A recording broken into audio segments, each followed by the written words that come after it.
What is up, guys? The major update just hit, and it made me think about all of the champion changes that we've seen since the beginning of League. It's actually strange, but how a lot of champions are now is not how they used to be. So like this video if you did, dislike it if you didn't, let me know what you guys think, but let's count down our top 10 reworks in League history. So at number 10, I think it's kind of fitting to start this video with the change that sparked the idea for it. One of the oldest school champions, released in 2010 and barely touched since, Malzahar had no real updates, which is rare considering how most older kits just don't stand up next to newer ones. Well, I say there's been no changes, but we've just had the rework, right? So that's kind of pushed him into the jungle, but there's already a hotfix waiting for that, so I'm sure he'll go back to mid lane soon enough. Interestingly enough, actually, he's one of the first champions reworked to feel very new but have the same kit as before. If you think about it, his old passive was moved into his W now. Works differently, but the same idea, and his W was actually moved in addition to his current ultimate. He actually didn't lose anything, he just gained things. So the next up is Karma, considered probably one of the most useless champions for a long time in League. She was released in 2011, but honestly I barely saw that much of her at all. When I did, she either really sucked or was really strong. I don't know, there was no middle ground, but her old Q was this kind of weird fan thing. It basically sent out a fan of damage, but if you mantraed it, then it would heal your allies as well. Her passive was actually pretty odd, like it gave AP based on how much health you're missing. Her W is kind of similar, but the tether slowed them and sped you up. Her E was still a shield, but only for one person, and the mantra made it do a bunch of AoE damage. The mantra stuff, actually, like the R, held 2 charges too, so you can mantra 2 abilities for a little bit of burst. The rework in 2013 made a bit of a difference, but the reason she is at number 9 is mainly because her kit still has the same general idea, just different numbers or slightly different interactions. She was actually the first ever champion to get a full relaunch, a visual update and a gameplay update in the same patch. Basically kind of now what we see for a new champion. Now Taric is one of the oldest champions in League, 7 years old, and one of the newest reworks to happen just a few weeks ago, but he did get a complete overhaul and he does deserve a spot here. In basic terms, Taric still does what he did before, he stuns and he heals. Those were always the 2 biggest reasons you had to play Taric. Saying that though, there are a lot of new mechanics with Taric. The binding idea we've kind of seen before in another way with Kalista, but casting both from the same targets now and the ultimate are both something new. His passive is actually just basically his old passive, but in a different way. It used to deal damage and reduce cooldowns, now it does both of those things but over 2 hits. His Q is still a heal, E is still a stun, though obviously admittedly a bit different, and W just a more functional version of his old armor aura. His ultimate is really the biggest difference, I think, but it's interesting how the champion feels so new but still has the core values, the same function as the old Taric. While these changes are really cool, they're good, they're different, they didn't really change the champion or what he does all that much, which is why he's at number 8. Number 7 is going to be Fiora, reworked around this time last year actually, but originally released in 2012. She used to be one of the most irritating champions to play against. Many considered her useless, but I think everyone agreed her ultimate was disgusting. Counterplay is something Riot love. They throw that word around all the time, and honestly her ultimate had very little except like a Zhonya's maybe. She'd become untargetable, do massive AoE damage before coming back out again. That doesn't sound that fair. Her passive used to actually heal her anytime she did damage. The Q and E were kind of basically the same, but the ultimate and the riposte, her W, were the main areas for the rework.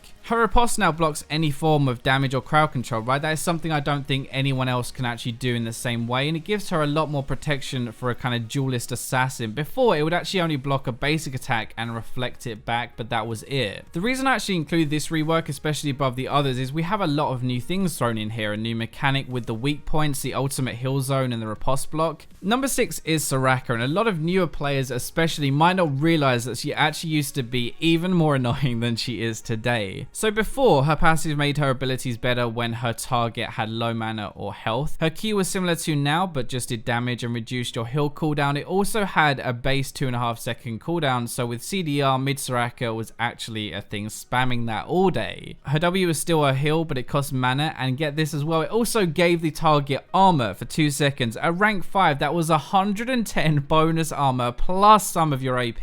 If that wasn't bad and broken enough, her E actually drained a portion of her mana and gave mana back to her ally. Oh yeah, and by the way, also if you didn't want to give mana back, you could target an enemy and silence them instead. Her old kit was pretty ridiculous, but honestly it's really interesting to see how they kept basically what made Soraka her while changing a whole bunch of different things. things. She still performs the same job and role, she still heals and silences, but in a lot of different ways now. Right, so now we're getting into the top 5. As always, let's see if you guys can guess who the top 5 are, or at least guessing the top 3. Now this one might not be as major, well it kind of is, but she's been through 3 whole different ability sets, 3 big changes. Not many other champions have been pulled apart as much as Cassiopeia. Riot have always kind of had a problem with her, especially her passive. She was released in 2010, then reworked in 2014, and again last patch in 2016. But let's just go through and see the differences. So the first version of her passive was kind of one of the biggest differences. Abilities cost less for every spell cast in the last 5 seconds. It's stacked up as well. It's designed so you can spam your spells over and over. Q was kind of the same. W was a poison cloud which damaged and slowed, and E, if the target was poisoned, your cooldown was 0.5 seconds. You also did increase poison damage against the target by 20 or 40%. The first rework really targeted her passive and it gave her this kind of stacking mechanism. This actually made a big difference to how you played Cassiopeia, even though it was only one change. The rest was basically the same, and now we're going to get into our second rework. So the passive, now you have no boots. The W is a grounding crowd control with no movement abilities. Her kit is very similar overall, but the sheer number of changes and the different mechanics like the passive stacking and the new grounding mechanic makes her worth a number 5 spot. Now we've all got used to this change I think, but Graves wasn't always the reloading bruiser burst thingy that he is now. He was originally an AD carry released in 2011, reworked to the start of this season in the big marksman update. Now if you've been following my channel for a while, you'll know that I used to main Graves. I'm not gonna lie, he was my favorite champion and I am very salty that they reworked him. So his old passive, he used to gain armor and magic resist the longer he was in combat, kind of like a further battle now, I guess you can think of it that way. His old Q fired 3 bullets in a cone and you could actually hit all 3 on the same target. It also went through minions. His W was kind of the same, so was his ultimate, but his E, his dash, actually gained him attack speed when he used it, and attacking enemies would lower the cooldown. The reload mechanic and his Q are really the reasons he's so high up in this top 10. Both are new things, and while yeah, he was still kind of the same tanky burst AD, it's a completely different playstyle now to how he used to be, almost like a brand new champion. He doesn't feel the same, he doesn't play the same. Can you tell my salt, by the way? And for that reason, I think he's one of the biggest reworks in the history of League. Number 3 is the good old days of Poppy, and I say that with sarcasm. You see people bitching about getting killed as an AD carry and not being able to do anything. Well, you should have played against the old Poppy. She had one of the weirdest, most broken kits, in my opinion at least. None of it really made any sense at all. It makes sense when you think Poppy was one of the earliest champions Riot designed, around 6 years old, but it took 5.5 years to get a rework. Her old passive actually halved damage, except from turrets by the way, that did more than 10% of her health. So for like a Zed, if he ultied onto a Poppy, it would halve the pop damage, which is crazy. Her Q was kind of like Jax's W, it auto reset, it also did a bunch of damage, it also did 8% of their maximum health. That is ridiculous. Her E was the same, but her ultimate, oh boy, I'm trying to keep the salt in. Her ult made her immune to all damage except for the target she chose. Basically what she'd do is she'd use it on someone and only that person could hit her. It'd last 8 seconds and you'd get a 40% damage increase. Now she used to use that on their support, then she'd charge at the AD carry and they couldn't hit her because she's immune, and the support isn't going to be able to do anything either. Now you probably get why I hated this champion and why it was such a weirdly designed kit to play against.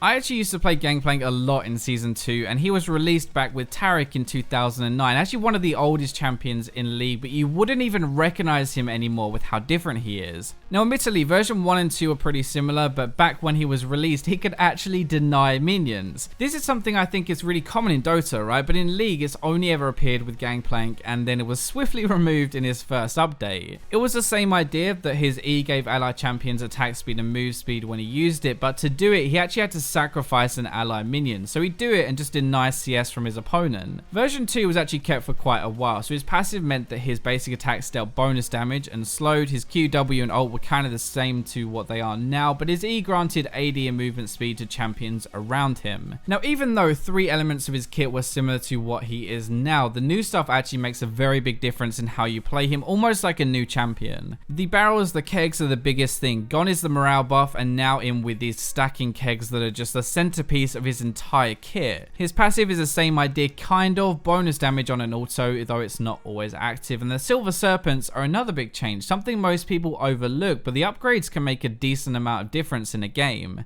Now, number 1, the big boy Sion, and more specifically, the terror that was AP Sion. This is honestly the single biggest change in playstyle and champion I have ever seen while playing this game. From what he used to be known for to what he is now is completely different ball game. All 5 of his abilities are different. His old passive gave him a 40% chance to ignore up to 50 damage each time he was hit by a basic attack. That is pretty dumb. His key was a targeted stun, stunning for 1.5 seconds, and it was actually really fast as well. His W was a shield, but after 4 seconds you could reactivate it and it would deal AoE damage around him. His E made his auto attacks actually cost health, but while it was active, if he killed a minion he gained permanent bonus health per kill. His ultimate was so dumb. For 20 whole seconds he gained bonus lifesteal and 50% attack speed. His autos also healed his ally for a percentage of damage dealt. So we had 2 different monsters, AD attack speed Sion, who just never ever died with that ultimate, or the other version, not sure which is worse, the full AP burst one-shot Sion. I didn't mention this before, but actually his Q and W had a 90% AP ratio and a lot of base damage. Basically he built Moby boots, ran around the map, stunning someone and then blowing up his shield to one-shot. Neither of these things are anything like what he is today. Every part of his kit is reworked, a complete overhaul, and I think that makes him the biggest rework in the history of League. So I hope you guys enjoyed this. I had a lot of fun making it actually, so like, subscribe, comment, share, but for now let's go to the robots.